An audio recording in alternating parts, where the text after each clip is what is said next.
Assalamualaikum warahmatullahi wabarakatuh. Perkenalkan, nama saya Putri Al-Muslimah. Saya mahasiswi dengan NPM 7542420001. Mata kuliah Asuransi Praktikum kelas RPL D4. Konsep dasar asuransi. Risiko dari asuransi yaitu keadaan ketidakpastian yang dapat menimbulkan kerugian. Jenis risiko terdiri dari murni, yaitu hanya rugi atau break even, spekulatif, yaitu rugi atau untung atau break even, partikular, yaitu individu atau lokal, fundamental dengan skala besar dan luas. Resiko yang dapat diasuransikan memiliki ciri-ciri, yaitu dapat dinilai dari secara finansial, homogen, bersifat murni, kejadian tak pasti, memiliki insurable, interest, dan premi wajar. Yang kedua yaitu penyebab kerugian dan bahaya. Untuk peril itu adalah penyebab kerugian langsung. Jadi contohnya itu kebakaran, gempa, sakit, seperti itu. Untuk hazard yaitu ada physical hazard dan moral hazard. Manajemen risiko itu prosesnya terdapat dari 3, yaitu ada identifikasi risiko, evakuasi risiko, dan kontrol risiko. Dalam perjanjian asuransi Undang-Undang Nomor 40 Tahun 2014, yaitu isi perjanjiannya adalah yang pertama, memberi ganti rugi atas kerugian atau kerusakan atau tanggung jawab hukum. Yang kedua, memberikan pembayaran berdasarkan hidup atau mati tergantung. Yang kelima yaitu prinsip-prinsip dari asuransi. Yang pertama itu ada insurable interest, yaitu ada kepentingan keuangan yang sah.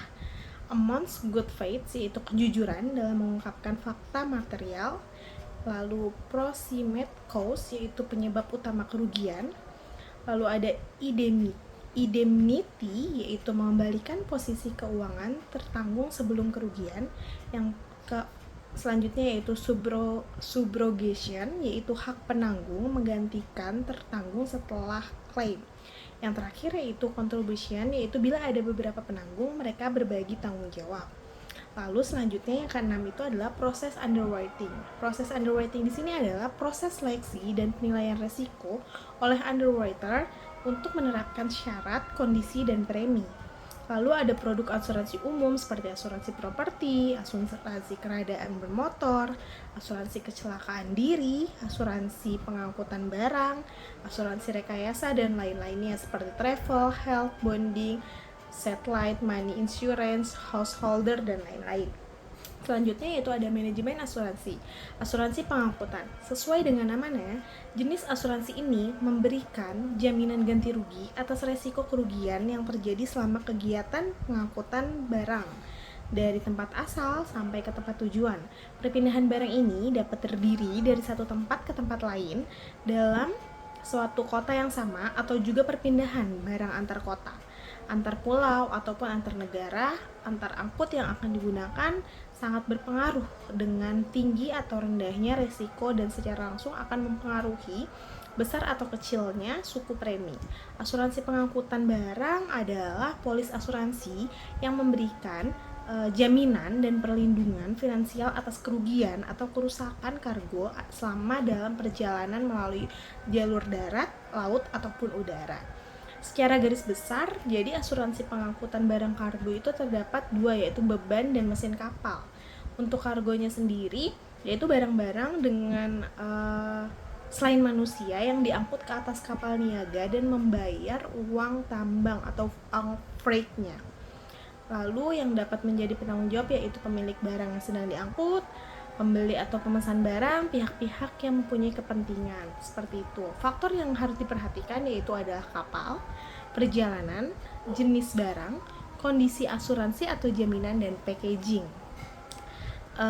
Selanjutnya yaitu adalah terdapat jaminan untuk asuransi pengangkutan, yaitu yang pertama itu Institute Cargo Cost C 1.1.82 ICCC, yaitu menjamin risiko antara lain keberangkatan atau kebakaran atau ledakan, tabrakan angkatan angkut, dan benda lainnya selain air.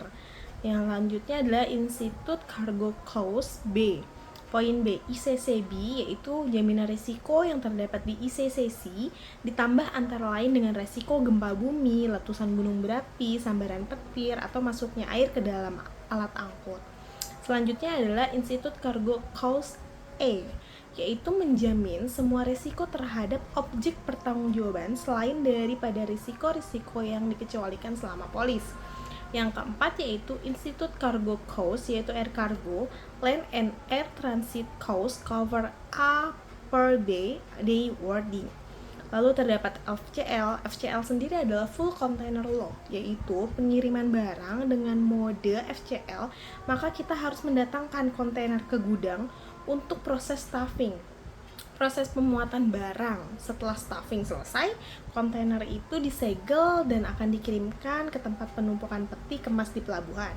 Selanjutnya ada LCL, yaitu less than container load, yaitu jenis pengiriman barang yang tanpa menggunakan kontainer, dengan kata lain parsial. Jika kita menggunakan jenis pengiriman LCL, maka barang yang kita kirimkan yang dituju ke gudang penumpukan atau shipping agent, lalu dari pihak gudang tersebut akan mengumpulkan barang-barang pengiriman LCL dan lain memenuhi kuota untuk loading atau muat ke dalam kontainer, seperti itu. Nah, selanjutnya adalah pengertian hazard dan macam hazard dalam asuransi. Hazard adalah suatu keadaan yang menambah kemungkinan terjadinya peril atau kerugian, atau disebut pula hazard is condition that increase the chance of loss arising from peril. Peril sendiri adalah segala sesuatu yang bisa menimbulkan kerugian. Peril dan risk erat sekali hubungannya, seperti itu. Jenis polis asuransi pengangkutan, yaitu ada jenis pengangkutan asuransi pengiriman darat, lalu ada pengiriman udara, lalu ada pengiriman lewat sungai atau laut. Sama seperti sebelumnya, jaminan asuransi pengangkutan juga ada ICCC, ICCB, ICCA, dan day wording, seperti itu. Jadi perbedaan dari ICCC yaitu kebakaran atau peledakan, kapal atau alat angkut kandas, terdampar, tenggelam, alat angkut dapat terbalik, tergelincir, kapal atau alat angkut kebongkaran kargo darurat, ada pembongkaran darurat, lalu ada pengorbanan kerugian umum, pengembuhan kargo ke laut, seperti itu.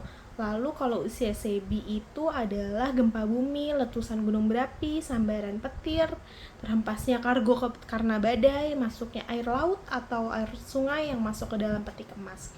Kalau ICCA yaitu ditambah lagi dari ICCB, yaitu adanya kerugian atau kerusakan yang disebabkan oleh hal-hal selain yang dikecualikan di polis, seperti itu.